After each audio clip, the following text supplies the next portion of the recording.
Scorpio, to save some time, I've already shuffled the cards and laid them out. I'm using a Celtic 10 card spread that allows me to look at past, present, and future influences for the month. And I have to ask, who is plucking the last nerve that you have of your heart?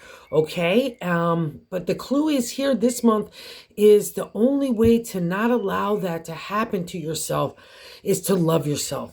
Okay, you've been through a lot of stuff, especially in the area of the heart, and it begins with self-love that builds the self-esteem and the inner self-confidence that you know is in there. It just needs a kind of little oxygen on that flame again. It's been getting stronger over the last couple of months in particular.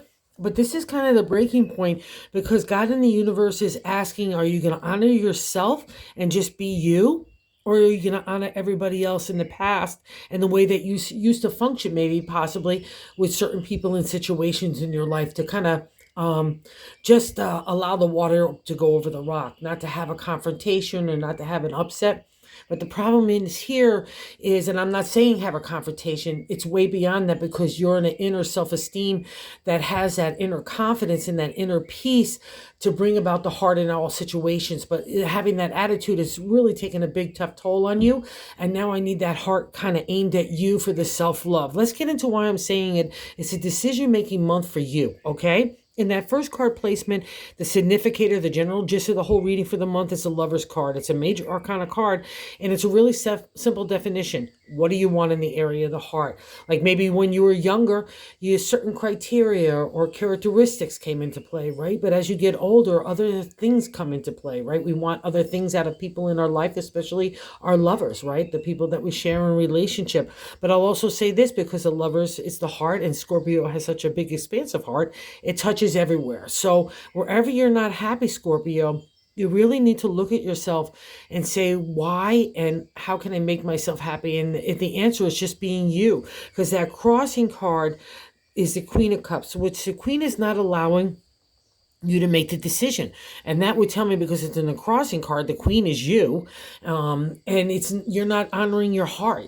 And especially combined with the seventh card placement I have it, which is an area of self in the reading, how we're feeling about ourselves, and the Page of Cups, which that definition is as simple as well. It's self-love that we need to apply to ourselves, nurture ourselves, give ourselves a little warmth and sunshine and water, like you're a little sprout ready to like just grab all the air and light again, like in new beginnings.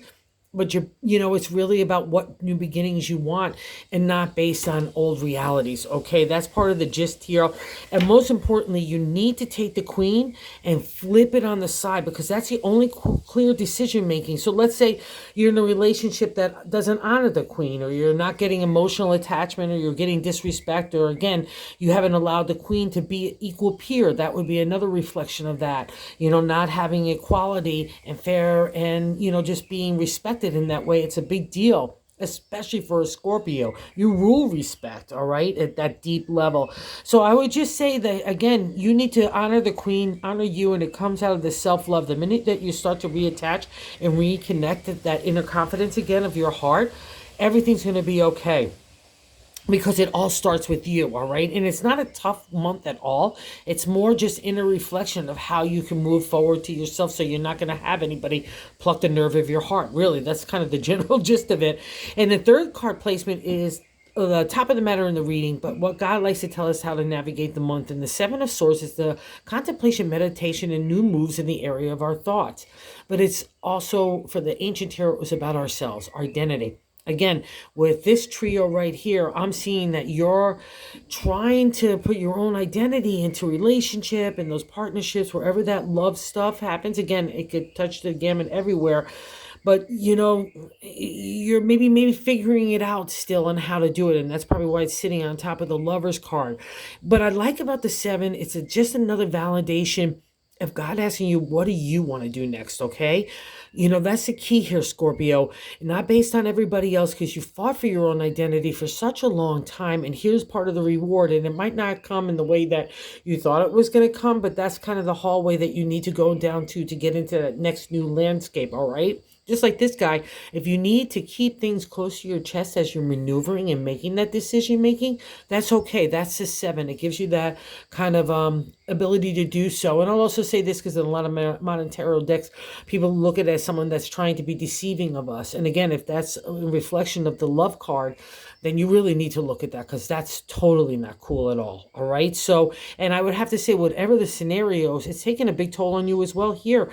And the 4th card placement in the gut of the matter, I like to say in the base of the reading, is the 10 of Wands, a completion state in the minor arcana. So congratulations of having taken a creative idea. And for Scorpio, that can be anywhere from family, relationship, to work, to community, to your own self, your body, your health, whole kit and caboodle, right? But it's taken a toll on you because you've been giving out for so much. And again, that's what's been happening, because if you were really happy in love relationships, you wouldn't be at the lovers at the crossroad, right? It's like, what do you want to do next? And it's based on you. And the 10 is like, we can't linger here. So it's like, that's the reflection to me. You've stayed too long in a creative idea. And again, like if you have to balance, like, putting out energy and emotion for the people you love to help them emotionally and spiritually grow, that's great. But just make sure you're taking care of yourself and you're not having that empathetic state of taking that energy in and holding on to it, right? Okay, so I need you to make sure that you have that shield up, help and do those kinds of things, but make sure that it's not sticking with you, because that's a tenet. It's another reflection of moving on in an area that you're just not happy with. And the bummer about the 10 is, in my deck, this guy stays that long and he gets crushed by the wands, and we don't want that to happen right now. It's like a tipping point for you, and I know you know this as well. So either you're going to lead with the queen and be who you are, or you're going to bend to everybody else.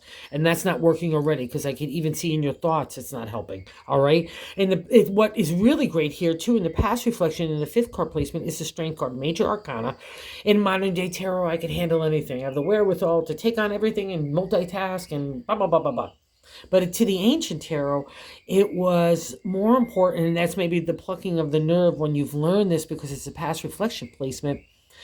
Overcoming anger, rage, ego, pride, learning how to be respectful, learning how to be kind and generous, but having that, out of that kind of wherewithal of knowing how you're leading your life, there's an inner confidence that builds the Strength card, because it's really mastery of thought. Because whatever starts up in our brain is going to come out of our mouths and our actions, right? It's our attitude or our approach to the day even, right? And you've learned how to do this for yourself, to kind of master that lion, those animal instincts within us, right? And live lovingly with the lion. That's the whole key to the Strength card. So I think because you had to get to know yourself so well by digging deep to help your own situation and deal with the people that you love that were really plucking that nerve, you've grown into a different person, Scorpio, and you can't deny that. And I think that's why the Lovers card is pushing on you and wanting the Queen to emerge, okay?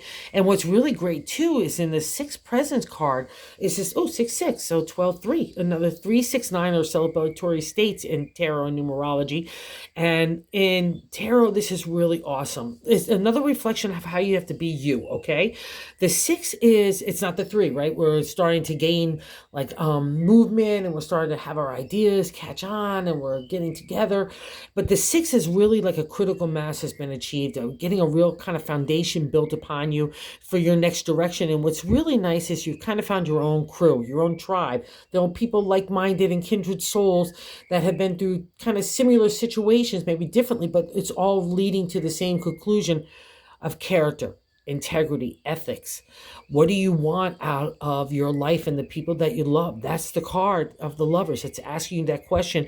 And here's a hint for the people that are around you in that celebratory state, not only to keep building upon those areas, but most importantly, reach out to those friends and like get that energy. Make sure your priorities and your focus, especially if you've got people that are plucking that nerve of your heart, just make sure that you're getting the love from the people that really love you and respect and look at you as a peer, okay? Because that's going to help build that self-esteem as well in the 7th card placement, which is a reflection of ourself in the reading, right? How we're feeling. So I'm not going to have you bending to somebody else's priorities or the way that they want relationship to go, because it's killing your queen. All right, the queen needs to take over. I guarantee it's much more powerful than the other dynamics that you're dealing with that making your question leading with the queen, okay? Because it all comes out of self-love. The queen wants to nurture the self-love of the page, all right? It's youthful energy, so treat yourself like a youthful person. Like, don't be old McGody in the headset or anything, right? And maybe that's been led to this point. It's like it's really hurting you, so you need to find out a way to put up a shield to deal with the realities of the situations and the people, but also too at the same time not let it bother you. Okay, that's kind of the lesson. It's hard for Scorpio because you're so empathetic. You're going to take all that in, but I need you to make sure that you're looking at you first. And here maybe is a clue on how to do that. The Knight of Wands is in the position of the eighth placement, is how other people view you. So the Knight is, again, like, let's take off for the imagination. Da, da, da, da, da. I've got some accomplishments under my belt. I feel really good. I'm excited about the future. I can't wait to get creative again. I don't know exactly where it's going, but I feel coming alive. So that's why the bummer of like you not honoring yourself is kind of killing the manifestation of that, and I'm not going to have it, okay? Because the Lover's card here is for your betterment. It's like asking you, how do you want to live your life next, Scorpio? Okay, make it happen. Be you, all right? And other people already see you being you anyway, so you might as well catch up to the plot, all right? And in the ninth placement is our hopes and fears, and the nine is, 999, 818, it's so 9. It's so more completion, right? And the Nine of Swords in tarot is a nightmare card. But the nightmare is in our own head that we have generated there, not denying that it's gotten a lot of buildup from other people and situations. But again, it's why the Lover's card is appearing. It's like you're fighting the decision making of doing what you need to do for yourself. That's how much you've been bending to everybody else's will for so long, and possibly even decades, okay? I'll say that. So the hopes and fears placement, I need you to break the Nine of Swords nightmare state. Start taking any negative thought, plucking it out, replacing it with a positive. Again, of self-love and love and nurturing. This literally is the garden. I need you to treat yourself like the little sprout that needs a little love and care and sunshine and water. You can't yell at the sprout. You can't bully the sprout to do what it wants, right? You have to just go with the flow, and that's God's will right now. And now remember, everything is divine order, but it's all, again, about the reward that you're getting. So you being in this chaotic nightmare state is not going to get the reward to you. And don't get that way, okay? Keep the faith, my Scorpio friends, because it's all happening, but it's kind of happening around you, and you're not lifting your eyes up. You're keeping your head and mind and your heart in dark shadow land, okay? And it's all about self-love and decision-making, so just do it. And here's a validation in that answer. The 10 is the outcome card. It's a Page of Pentacles, planting new ideas for tomorrow in the material, home, family, relationship, work, your body, your attitude, the surroundings of your life, all that kind of stuff is the page. It's planting, oh God, literally planting new ideas. You're sprouting new ideas for tomorrow. So let's think again, I'm going to go with the garden theme. It's everywhere. So you could build new landscapes, new harvest for tomorrow. And I know you know this is happening, Scorpio, but it's about your farm. What do you want that farm to look like? Do you want a country cottage? Do you want a modern? Do you want to grow this? What do you want to grow in that garden of love and spirit within your eternal narrative? That's where the self-love is, okay? So give it a lot of love to you and nurturing. And I'm going to stick with it because in the bonus card is the Two of Pentacles, the beginning area of the material, of the earth signs. Again, more of that life stuff that's materializing for you in a new way. And the 2 is new starts, but you got some props about you. So you got those 2 gold coins. It's like a craftsman. I don't know exactly what I'm going to make next, but I know in your capable Scorpion hands, it's going to be amazing. Okay. So believe in your magic. Believe in you, most importantly, because that's where the decision making is coming from. And believe in your heart, and believe that you deserve the respect and equality and everything that you've worked so hard, not only to give to others, but to give to yourself. So manifest that in the outside world now, wherever that decision making has to be. And everything's not going to fall apart. That's already happened. It's like this is the rebuilding, but the rebuilding is based on how do you want to have that house, right? Country seat, modern, whatever. You could do it, okay? Scorpio, have a good month. It's a good one, okay? It's all about you, and that's really a nice place to be, all right? So enjoy it. Oh, if you're so inclined to like or subscribe, everyone's been so cool. I can't even thank everyone for the love. Thank you.